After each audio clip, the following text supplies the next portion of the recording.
उसे कहना, मोहब्बत में किसी को अपनी आदत डालकर यूं छोड़ देने पर, अचानक से ताल्लुक तोड़ देने पर, यहां कानून, काजी और अदालत कुछ नहीं कहते, मगर ये कत्ल होता है। उसे कहना, मेरे कातिल, जुदाई की कदालों से जो तुमने कब्र खोदी थी, वहां मैं खाक के नीचे अभी तक सो नहीं पाया। ये ऐसा दाग है जिसको अभी तक धो नहीं पाया। उसे कहना, अगर वो लौट कर वापस कभी आए तो मेरी खाक के जर्रों पे ये एहसान करना,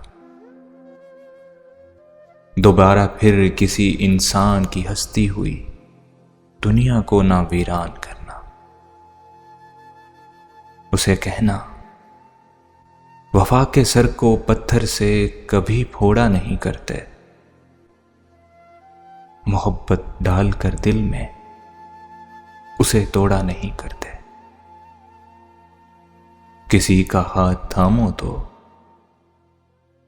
उसे छोड़ा नहीं करते।